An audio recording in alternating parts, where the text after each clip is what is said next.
Boa noite, irmãos, graça e paz. Amém? É um privilégio, é um prazer poder estar aqui com os irmãos. Sempre que a gente pode estar junto, alimenta muito a nossa alma. Nós somos muito gratos a Deus por ter tempos como esse, juntos como família aqui. É importante a gente ter sempre um lugar para voltar. Sempre ter gente que gosta da gente, sempre ter relacionamento, sempre ter alianças, sempre ter pessoas que a gente sabe que ora por nós. Um dos maiores desafios que eu vejo e que a gente tem no campo é cobertura de oração, é ter uma comunidade, é ter uma igreja que ora e que te faz sentir em casa quando você vem. E a gente se sente assim. Sempre que a gente vem, a gente é muito bem acolhido e a gente é muito abençoado com a comunhão dos irmãos. Então, minha família é muito feliz, é muito grata por poder ter momentos como esse com vocês. Nós estamos lá em Maringá, o ano já começou muito intenso para nós, com muita novidade boa, que deixa a gente doidinho, com tanta coisa que tem para fazer, né? E eu queria agradecer aos irmãos pelas Bíblias que foram doadas lá no meu aniversário. Quero te dizer que nós não conseguimos fechar com a cidade, que era a intenção, que era Lobato, mas elas estão lá guardadinhas, 1.164 Bíblias nós levantamos.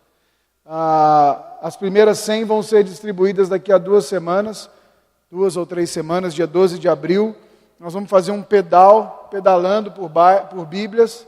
Nós vamos a 30 quilômetros da nossa cidade, num distrito chamado Cambuí, e vamos distribuir 100 Bíblias em 100 casas que tem ali na região. E as outras 1.064 nós vamos somar em uma das cidadezinhas ali próximas a Maringá, ou até mesmo um lugar mais longe. Eu estou indo para o Maranhão daqui a alguns dias, para uma semana de aula lá. Quem sabe a gente pega uma cidadezinha pequena por lá e já temos as Bíblias e vamos levar Jesus para esse povo, vamos levar a Bíblia para as casas lá. Então, obrigado. A Bíblia vai ser aplicada e vai ser chave na vida de uma pessoa. Esses dias a gente estava lá em Maringá. Maringá é uma cidade grande, vocês conhecem Maringá, é uma cidade boa. E alguém me disse que era utopia distribuir Bíblia ali na região, porque todo mundo tinha Bíblia. E nossa equipe encontrou uma senhora de 73 anos de idade. E ela veio na porta da casa saber o que os meninos estavam fazendo de bicicleta. E eles falaram, nós estamos dando Bíblias. E aí ela olhou para ele e falou assim, sabia que eu nunca tive uma Bíblia? Eu posso ter uma Bíblia? 73 anos de idade. Do lado de Maringá, a 20 quilômetros de uma base missionária. E ela ganhou a primeira Bíblia dela aos 73 anos de idade. Isso é um privilégio para mim, viver esse momento.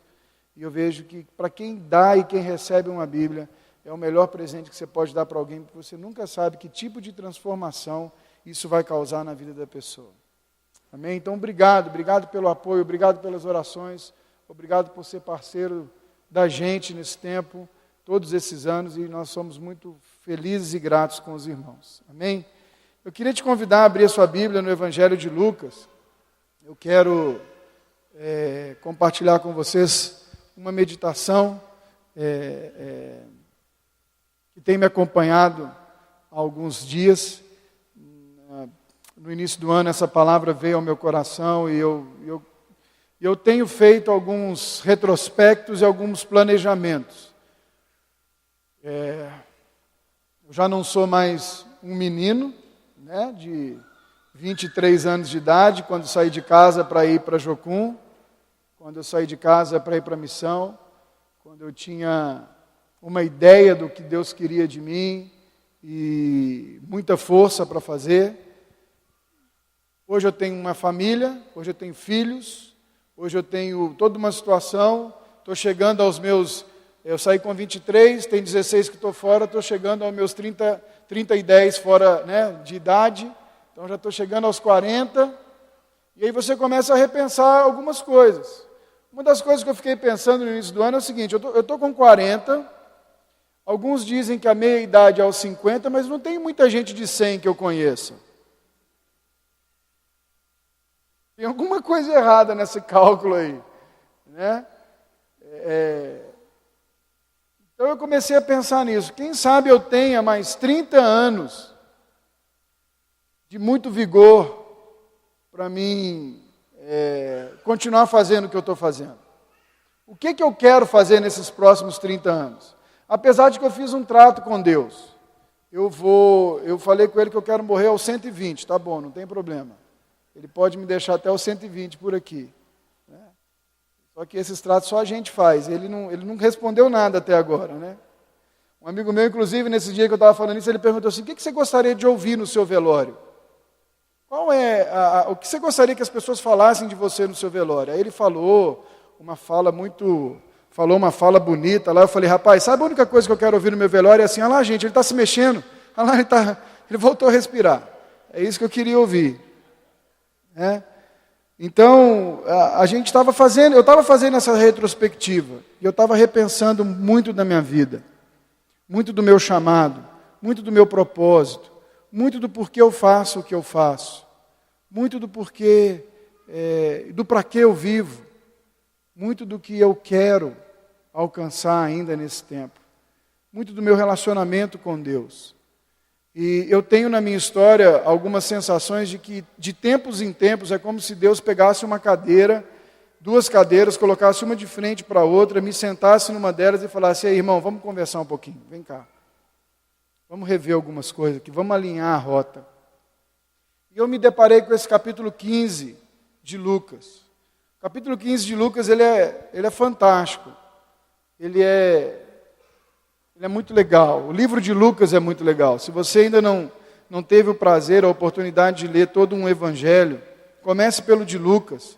Você vai ver muita história de Jesus, muita vida de Deus expressa, né? Muito Jesus andando na terra, muito Jesus conversando com pessoas. Você vai ver um Jesus que se relaciona muito intimamente com todo mundo que se aproxima dele. E lá no capítulo 15, ele está saindo de um tempo de visita com os fariseus, o partido político da época, e ele resolve então, depois desse almoço com os fariseus, ele vai ter um almoço com, a Bíblia diz aqui, com publicanos, que era um outro partido político, e com pecadores. Aqui a gente precisa entender quem eram os publicanos. Publicanos eram os judeus que trabalhavam para Roma, cobrando o imposto dos judeus. Então era basicamente um cara que chegava na sua casa, bateria lá, ia pedir o seu extrato financeiro, ia calcular quanto que você deve para o governo, e ele iria recolher, ou você iria até ele, eu estou dando um exemplo aqui, você iria até ele, e ele iria recolher isso ali, e com certeza as negociatas aconteciam por ali. Então ser um publicano era alguém muito mal visto naquela época.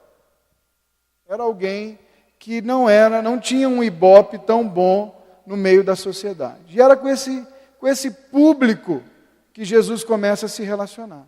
No versículo 1 diz assim, aproximavam-se de Jesus os publicanos, todos os publicanos e pecadores para o ouvir. E murmuravam os fariseus e os escribas, dizendo, este recebe pecadores e come com eles. Então lhes propôs Jesus esta parábola.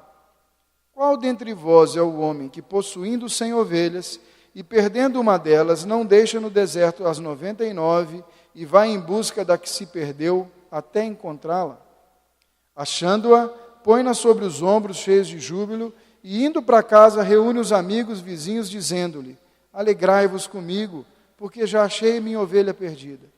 Digo-vos que assim haverá mais júbilo no céu por um pecador que se arrepende do que por 99 justos que não necessitam de arrependimento. Então Jesus começa esse capítulo tem 3 parábolas, e ele começa esse capítulo falando do pastor e da sua ovelha. Ele começa trazendo uma figura de linguagem que era muito natural para o ouvinte da época. Eles sabiam o que Jesus estava falando. Eles tinham a experiência, eles eram, de certa forma, pastoris, era um povo que tinha no pastoreio uma das suas atividades diárias. Então Jesus está falando com eles numa figura de linguagem que eles entendiam. E Jesus está propondo nessa figura de linguagem algumas coisas que falaram profundamente ao meu coração e que eu queria te meditar com você, algumas características ou algumas questões que Jesus levanta nessa pequena pedaço de parábola sobre o cristianismo e sobre o reino e sobre ele. Coisas que me incomodaram profundamente enquanto eu meditava. E a primeira característica aqui, a primeira questão que foi levantada no meu coração é que nessa pequeno trecho, Lucas 15, Jesus está confrontando uma mentalidade, um sistema de crença da época. E aí eu fiquei pensando nisso, e eu fui pesquisar, e eu fui, na verdade, eu meditando em Lucas, eu comecei a me identificar demais com uma figura que sempre aparece no Evangelho. Eu comecei a me identificar demais com o fariseu. Eu sempre olhei para o fariseu com um olhar de reprovação. Eu sempre tive raiva do fariseu. Toda vez que eu via assim, e o fariseu veio falar com Jesus, a minha vontade era que Jesus desse um hadug no fariseu, desse uma rasteira nele, né, ou que alguém batesse no fariseu. O fariseu para mim era um cara que não precisava existir. Para que tem que ter o fariseu? Ele não precisava estar ali. Eu tinha raiva do fariseu. Eu olhava para o fariseu com olhos muito ruins. E aí eu comecei a ver que o fariseu ele não estava fazendo nada mais, nada menos do que o trabalho dele. Ele era um crente devoto, não posso dizer crente porque eles não eram crentes ainda, ele era um judeu devoto, que tinha como incumbência e responsabilidade manter a ética, a norma e os bons costumes da religião judaica. Nós estamos falando de uma época que a cada 15 dias, a cada mês, surgia alguém dizendo em Israel que era Messias. Então cabia ao fariseu fazer as perguntas do questionário de Messias. Então, cara, oi, eu sou Messias, prazer. Então responde esse primeiro questionário aqui para mim. O que você faz, onde você vem, como é que é, aquele negócio, seu pai, sua mãe, está na linhagem certa, está aqui, está ali. Então ele tinha que saber se aquele cara era o Messias mesmo. Ele tinha que guardar a religião de Israel. Cada rabino tinha o seu jugo, tinha a sua gema, e ele escolhia discípulos para andar atrás dele, para manter o jugo, manter a gema, manter aquilo que ele estudava a vida inteira. Então, os fariseus, se você vai olhar para eles com outros olhos, eles estavam fazendo aquilo que talvez eu e você muitas vezes estamos fazendo. Eles estavam apenas, muitas das vezes, ressalvada aqui a colocação, tentando andar direito. Tinha uma coisa que só o Messias podia fazer. Tinham 3 milagres que só o Messias fazia. O primeiro deles, só o Messias curava um leproso. Mais ninguém. Eles acreditavam que o leproso, ele transmitia em si uma impureza. Então o leproso andava em Israel com um badalo na cabeça, no pescoço. Quando ele entrava na rua, ele tocava o badalo e gritava, leproso, leproso, leproso, leproso, leproso. E as pessoas iam abrindo, iam saindo, ninguém tocava no leproso. Jesus vai lá, em Lucas 5, cura um leproso. No finalzinho desse milagre, ele fala para o leproso assim, agora você vai, se apresenta ao sacerdote e entrega a oferta que você deve entregar. Jesus estava dizendo para ele, vá lá, mostra para o sacerdote que você foi curado e automaticamente vai acender uma luz na cabeça desse sacerdote, ele vai querer saber quem te curou, porque ele sabe que você é leproso, tem o censo do leproso, você está na lista dos leprosos, seu nome está no Facebook, status leproso, entendeu? E aí ele vai começar a querer saber quem eu sou. O outro milagre que só o Messias faria era expulsar um demônio mudo. Jesus fez isso em Mateus 12. Eles entendiam que quando você fosse expulsar um demônio no judaísmo farisaico, você tinha que saber com quem que você está lidando, para então você mandá-lo embora. Então, esse negócio de entrevistar demônio na televisão é velho, é antiga, coisa lá de trás, de uma tradição. Mas como que você faria isso? Como é que você ia saber com quem você está lidando se ele não fala? Só o Messias faria. Jesus fez. Uma outra coisa que só Jesus faria está lá em João 9. Só o Messias faria, está em João 9. Era curar um cego de nascença. Eles criam que aquele bebê tinha pecado no ventre materno e por isso nasceu cego. E só o Messias não apenas o curaria, como também estaria ali perdoando qualquer tipo de pecado. Olha que interessante, só o Messias purificava, só o Messias perdoava pecados e só o Messias tinha toda a autoridade sobre todo e qualquer ser que existia. E Jesus, então, em João 10, ele termina esse último milagre dele.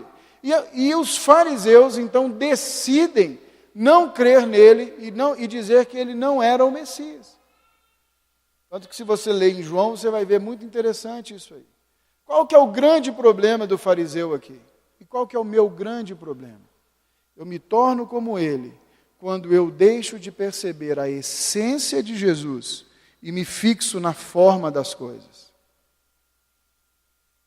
É muito fácil, gente, isso. É muito fácil perder de vista a essência de quem é Jesus. Sabe por quê? Nós somos pessoas que precisamos de estratégias. Nós precisamos de passos a dar. Nós precisamos de o que vem depois. 5 maneiras de chegar até tal lugar. Nós precisamos de informação. E aí a gente começa a repetir as coisas ao longo do tempo e perde o porquê fazemos o que fazemos. E aí eu estou repetindo a forma, perdendo a essência. Então a primeira coisa que Jesus está fazendo aqui com os fariseus é, olha, vocês estão olhando um bando de pecadores, um bando de publicanos, e vocês esqueceram de que são pessoas ali. Eu ouvi uma história que diz que a filha pequenininha foi perguntar para a mãe por que a mãe fritava o peixe como fritava. A mãe sempre fritava o peixe, ela cortava a cabeça inteira, cortava o rabo inteiro, pegava só o meio do peixe e fritava. Aí a mãe falou assim, eu não sei, eu aprendi com a sua avó. Vai perguntar para a sua avó. E aí a menininha foi perguntar para a avó. Vó, eu vi a mamãe fritando peixe, ela corta a cabeça, ela corta o rabo, ela frita só a metade, por quê, vó? A avó falou, não sei também, eu aprendi com a minha mãe. E ela tinha a grata satisfação de ter a Bisa em casa. E ela foi perguntar para a Bisa, Bisa, por que a senhora ensinou a minha avó e a minha mãe, aprendeu com a minha avó a fazer o peixe dessa forma? Aí a Bisa falou, sabe o que é, minha querida? A gente era muito pobre antigamente, a nossa frigideira era pequenininha. Então só cabia aquele pedacinho de peixe. Nós vamos repetindo a forma e perdendo a essência. Gente, a essência do cristianismo é Jesus. Deixa eu repetir. A essência do cristianismo é Jesus. O resto é periférico. O resto é uma forma da gente alcançar essa essência. O resto é uma forma da gente apresentar essa pessoa. O resto é só uma maneira dele se tornar conhecido. O resto é apenas estratégia. Forma que pode e deve ser mudada a qualquer momento que a pessoa de Jesus está deixando de ser centralizada naquilo que nós fazemos. Eu já te contei a minha história lá no Haiti. Eu estava lá, cheguei, tudo acabado, tudo quebrado, a base lá em pleno caos, porque era caos aquilo, e eu entrei na minha barraca, fechei, que nós estávamos hospedados num orfanato, em barracas, e eu orei, eu falei, Deus, eu tenho experiência, eu sei fazer, eu consigo, eu vou dar certo, e amanhã, quando eu levantar, eu sei que eu já tenho todos os planos que eu vou fazer aqui, e parará, e tarará, e levantei no outro dia animado, peguei minha Bíblia para meditar, e Deus diz assim para mim, no versículo que eu abri para meditar, maldito o homem que confia no homem, e faz do seu braço a sua força. Ele diz, Gustavo, não é sobre o que você sabe, é sobre o que eu quero fazer em você e através de você nesse lugar. Jesus está confrontando esse sistema de crença. O pastor leu aqui sobre não nos estribarmos no nosso conhecimento, não nos estribarmos em nós mesmos, não nos estribarmos no nosso tempo de casa, nem no muito, nem no pouco. Nós precisamos nos focar em Jesus. O sistema farisaico, ele valoriza a aparência mais do que a essência. A lei é sempre executada como que se esquecendo do amor. Sempre. E Jesus está nos convidando a repensar a nossa forma de amar as pessoas, a nossa forma de nos relacionar com a nossa comunidade, a nossa forma de nos relacionar uns com os outros. Eu lembro há uns anos atrás, a Ana Júlia era pequenininha e eu fui para ela para dormir. E quem tem pai pequeno sabe, quem tem pai de filho, quem tem filho pequeno sabe. Pai pequeno eu também tenho, o meu é desse tamanhozinho. Quem tem filho pequeno sabe que banho e dormir são 2 horas que a gente, né? Você ora e fala assim, Pai, se possível, afasta de mim esse cálice. Mas se não, que seja feita a sua vontade. Né? E eu estou lá tentando fazer a Ana Júlia dormir, e depois de tudo que eu tinha tentado, já tinha cantado, não tinha galinha pintadinha na época, porque graças a Deus, senão aquelas musiquinhas ficam na cabeça da gente, né? Mas eu já tinha cantado todas as musiquinhas que eu sabia contar, o Pedro, o Tiago e o João já tinham entrado no barquinho um monte de vezes. E aí eu saio, eu achei que ela estava dormindo, saio tranquilo, apago a luz, ela fala, pai... Volto, fala filha, doido para dormir, cansado, querendo ir para a cama. Eu estou com medo, pai. E essa é sempre a última arma que eles usam com a gente. É ou não é? Quem é? Você sabe disso. Aí você olha e fala assim, não vou cair nessa, não vou cair nessa, não vou cair nessa. Aí eu falei para ela assim, filha, não precisa ter medo, porque você, pai crente, sabe também a fórmula. Aí você falei para ela o Salmo 4. Em paz eu me deito e logo eu pego no sono, porque só Tu, Senhor, me faz repousar em segurança. Olha, filha, Jesus garante que seu sono vai ser uma bênção. Quase que eu tirei a oferta da minha filha aquele dia, ali pregando para ela. Aí eu falei, filha, não precisa ter medo, Jesus está com você. Jesus vai dormir com você. E virei, ela ficou quietinha, virei. Daqui a pouco, na hora que eu estou dando do passo, ela fala, pai. Eu olhei, fala, filha. Já perdendo a paciência. Não foi assim um fala filha assim. Fala filha de exemplo numa igreja domingo à noite. Entendeu, né? Foi um fala filha diferente. Querendo dormir logo porque eu estava cansado. E ela fala, eu queria tanto, pai, um Jesus de carne hoje. Eu queria tanto um Jesus de carne. E aí eu lembrei que o Jesus de carne para ela era eu abraçado com ela lá, até ela dormir. Não importa se a madeira da cama ia ficar na minha costela aqui, eu ia estar com dor no outro dia. E lá vai eu deitar com a Ana Júlia. Gente, às vezes as pessoas só querem ver em você um Jesus de carne. Jesus que conversa, que toca, que fala. Guardadas as proporções, um Jesus que se expõe, no caso de Jesus, ele se expôs a uma humanidade, uma debilidade. No nosso caso, o reconhecimento da nossa humanidade, da nossa debilidade. Nós, às vezes, somos tão fariseus que queremos provar que estamos certo todo o tempo, que perdemos a medida do amor um com o outro nas nossas declarações.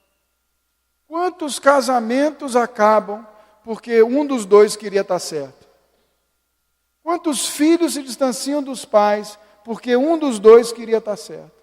Quantos ministérios, quantos amigos, quantos pastores, quantos missionários que caminham juntos por anos, saem, se dividem, porque alguém precisava ter razão naquele ponto teológico, se cabiam 18 anjos na ponta da agulha, ou se eram só 7 que dançavam lá em cima da ponta da agulha.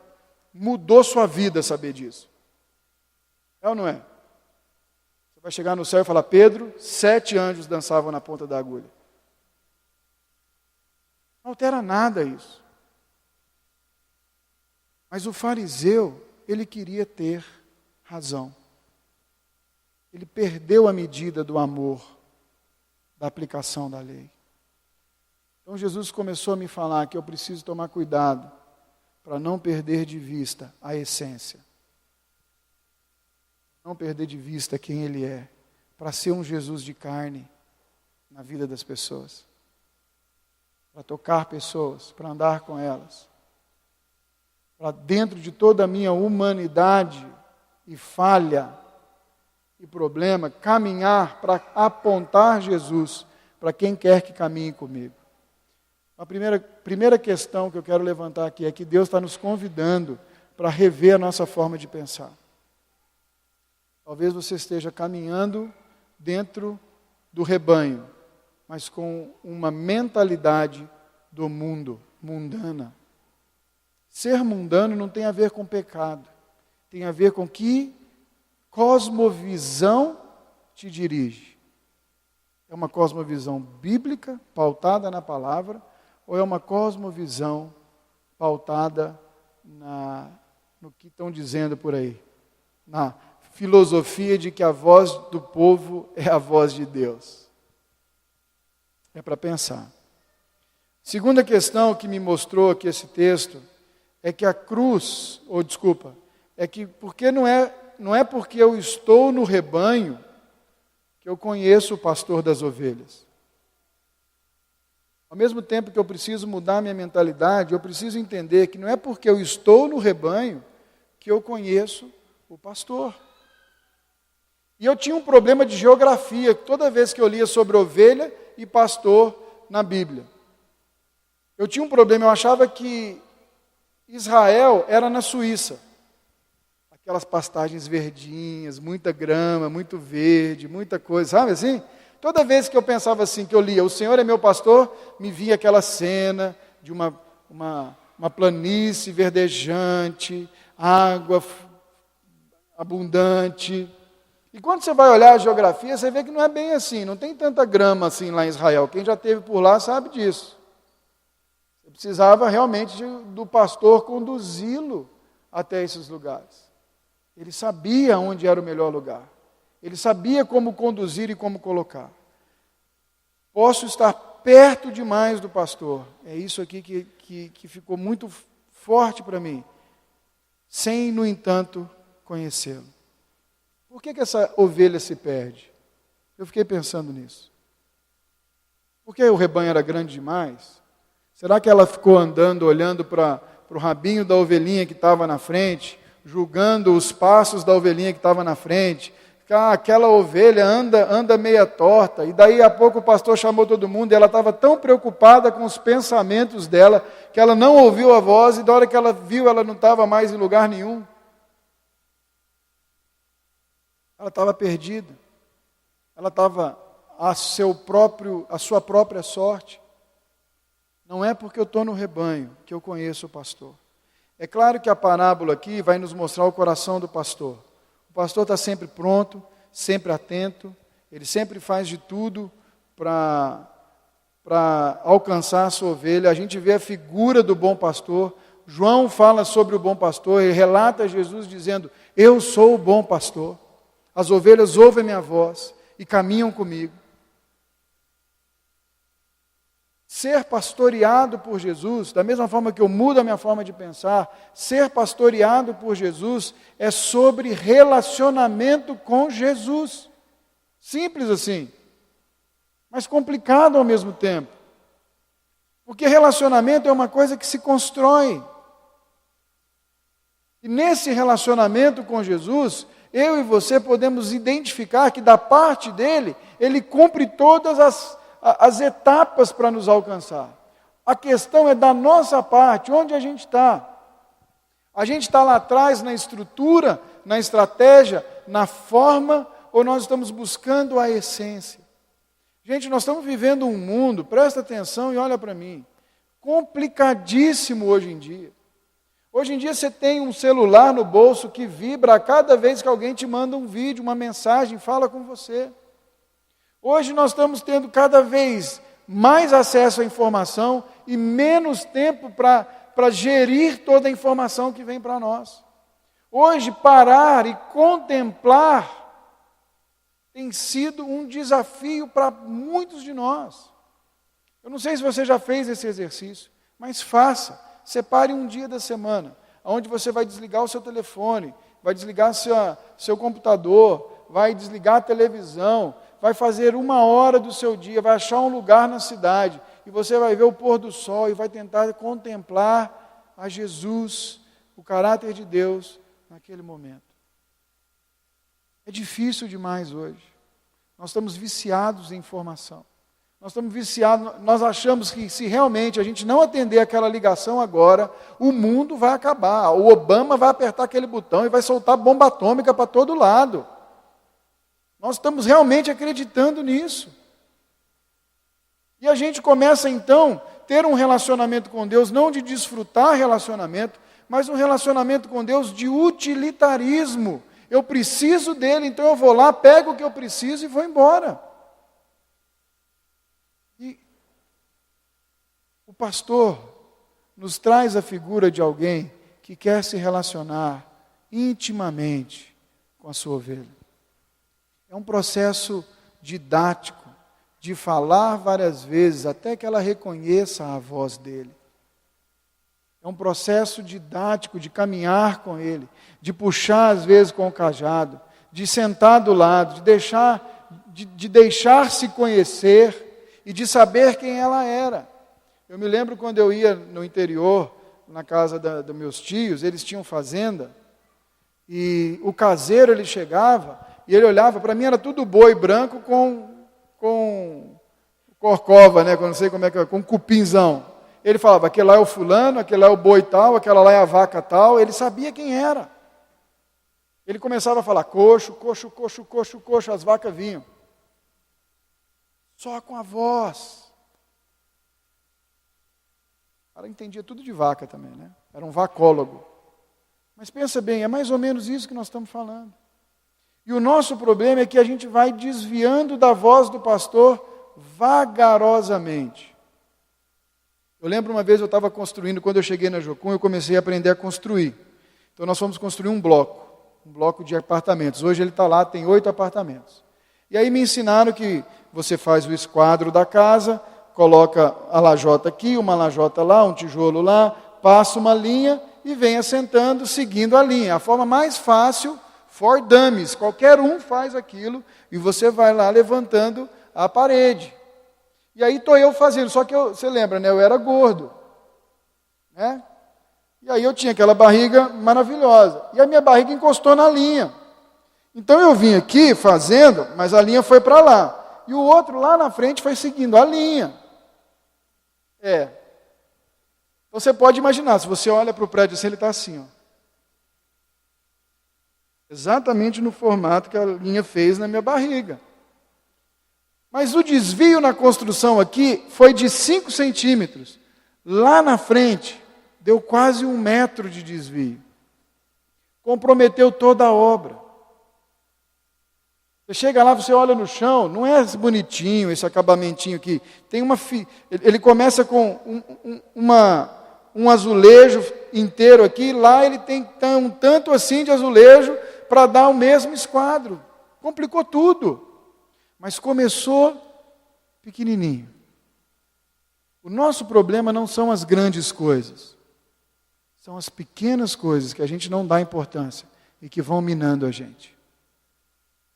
São as coisinhas pequenininhas do dia a dia que vão acabando com o nosso relacionamento com Deus. Nós temos uma aula na Jocum muito antiga, que a gente chama de raposinhas. São coisinhas pequenininhas Hebreus 12 diz que nós temos que correr a carreira deixando todo o pecado e todo o peso de embaraço. Tem coisa que não é pecado, mas é peso, é embaraço e vai te distanciar de Jesus. Nós precisamos entender nisso, é sobre relacionamento. Você não pode perder de vista alguns conceitos do Evangelho. Você quer entender como ser pastoreado, como ter esse relacionamento? Você precisa vida de oração. Você precisa conhecer o Deus da palavra. Você precisa se dedicar a Ele. É simples assim. E eu me lembro, eu sempre tive dificuldade de orar. Eu sempre olhava para as pessoas de oração, eu via aquelas pessoas de oração, eu imaginava, para ser de oração eu tenho que ter coque, né, e usar saia, para mim ser aquela tiazinha de oração mesmo, que ora 5 horas seguidas. E eu me lembro que eu fazia meus alvos de oração e eu falava, essa semana eu vou orar 1 hora todos os dias. E eu me ajoelhava na beira da minha cama e eu falava tudo que eu tinha para falar com Deus, eu gastava aquele tempo de oração, aí na hora que eu olhava no relógio, 5 minutos. E aí eu ficava ali, né? Tem que ficar, e aí Deus, beleza, como é que está o negócio? E aí eu comecei a perceber que eu ia desanimando, porque eu colocava uma meta, uma forma em algo que precisa ser relacional.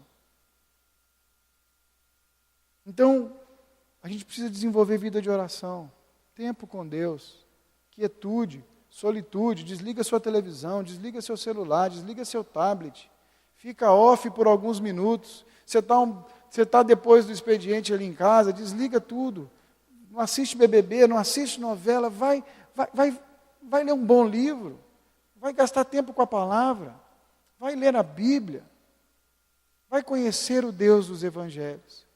Essa parábola nos chama a atenção sobre o pastor que quer andar conosco. E para finalizar, gente, essa palavra fala para a gente, me lembra que não importa o quão longe eu vá, o bom pastor sempre vem me buscar. Isso enche meu coração de esperança. Não importa quão distante eu esteja, não importa quão longe as minhas escolhas me levem ou tenham me levado, o bom pastor sempre vem ao meu encontro. Ele sempre me busca. E isso eu não sei quanto a você, mas me encheu de esperança, me encheu de alegria, me encheu de expectativa do que Deus tem feito, está fazendo e vai fazer. Gente, tem pessoas que eu olho, e tem áreas da minha vida que eu olho e eu penso, Deus, não tem jeito isso aqui na minha vida. E aí, de repente, eu lembro que Ele vai continuamente me buscar. Eu conversava com uma pessoa há um tempo atrás, e ele disse assim para mim, vocês não me aceitam, vocês não nos amam, vocês não nos aceitam como nós somos ou estamos no nosso pecado. E aí ele foi falando, trazendo a coisa para um lado de preconceito. Eu disse, cara, não é isso. Nós amamos você. Amamos tanto que queremos te ver parecido cada dia mais com Jesus. Deus nos ama tanto que vem ao nosso encontro diariamente para nos tornar semelhante ao seu Filho. Então não importa quão longe eu esteja, não importa qual área da minha vida seja um desafio para mim me parecer com Jesus, o Deus do universo vem ao meu encontro e quer me encontrar e quer mexer comigo, quer transformar meu ser. Isso mexe muito comigo, a encarnação mexe comigo. Você pensar que num dia Ele era o Senhor do universo. A Bíblia fala que nenhuma folha cai se Ele não soubesse. Fala que ele controla o universo no nada, lá em Jó. Num dia nós estamos falando desse Deus, no outro dia Ele está numa manjedoura com um ser humano, por Ele criado, trocando as fraldas dele, dependendo desse ser humano para comer, para se estar limpo, para crescer. Ele se despe da sua condição de Deus para me alcançar, para vir ao seu encontro, ao meu encontro. Uau! Isso é maravilhoso. Uma das coisas mais maravilhosas que a gente pode encontrar é a esperança que isso traz para nós. Uma das tradições, e eu quero terminar com isso, judaicas, é quando a ovelha fugia demais. O pastor pegava essa ovelha, ele limpava essa ovelha, dava um trato nela, e ele pegava o cajado dele, punha numa das patinhas e quebrava a pata da ovelha. E aí ela precisava de mais cuidado ainda. Às vezes a melhor coisa que pode nos acontecer é isso. Pode pensar, mas é drástico isso aí, Gustavo. Nós estamos num tempo agora onde eu sou filho do rei, eu não tenho que sofrer. Onde o sofrimento não faz parte do evangelho mais, não. É ali, com a patinha quebrada, sendo acariciado todo dia, sendo cuidado, que ele vai sussurrando no ouvido da ovelha e ela vai conhecendo a voz dele. Ele vai ao encontro dela. Deus do universo veio ao meu e ao seu encontro. O Deus do universo quer nos encontrar, quer se relacionar conosco, quer mudar o nosso sistema de crença, o nosso sistema de valores, nossa forma de pensar. O Deus do universo se importa com você. O Deus do universo quer caminhar com você. Quer ser o seu Deus, íntimo, próximo de você. A linha mestra de Lucas 15, no capítulo inteiro, é: alegrem-se comigo. Em todas as 3 parábolas, você vai ver a figura de Deus dizendo: alegre-se comigo, porque essa ovelha estava perdida, eu encontrei. Porque essa dracma estava perdida, eu encontrei. Porque esse filho estava morto e agora vive, e eu o encontrei. Deus restaura em nós a alegria da salvação, a alegria do pertencimento a Ele. Eu quero te convidar a ficar em pé para a gente terminar. E eu quero te convidar a pensar nessas questões. Quem tem seu sistema de valores, o seu relacionamento com o pastor, e essa esperança que Ele quer dar em nós. Talvez você precise reaprender a voz dEle, a valorizá-lo, além de qualquer outra coisa. Talvez você precise hoje um Jesus de carne, mas esse Jesus de carne está do seu lado. Não há evangelho, não há vida cristã saudável fora da comunidade.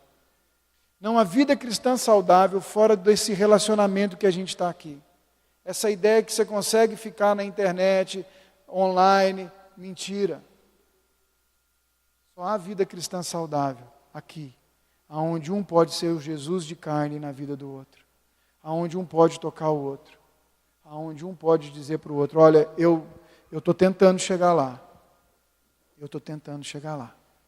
Vem comigo porque a gente tenta chegar lá junto. Não há nada mais importante do que deixar-se conhecer, porque o pastor das ovelhas te conhece, sabe o seu nome, sabe exatamente como te encontrar, e Ele não desiste de te procurar. Fecha os teus olhos. Eu quero fazer uma oração de um trecho bíblico.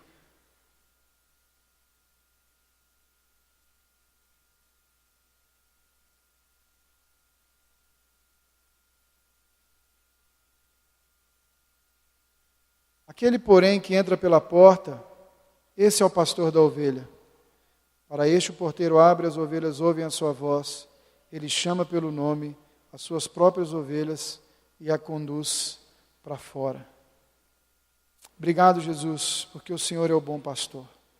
O Senhor diz aqui: eu sou o bom pastor, e o bom pastor dá a vida pelas ovelhas. Obrigado porque o Senhor deu a vida por nós, porque o Senhor decidiu nos encontrar.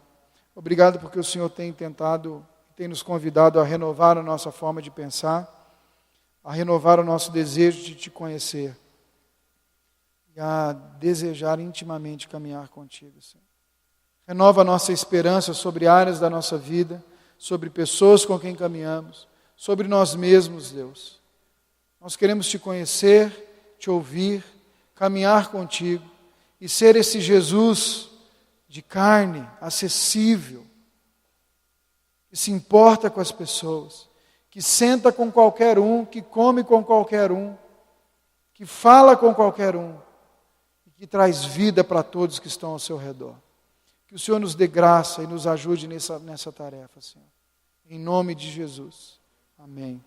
Amém. Queridos, Deus te abençoe. Muito obrigado pela oportunidade.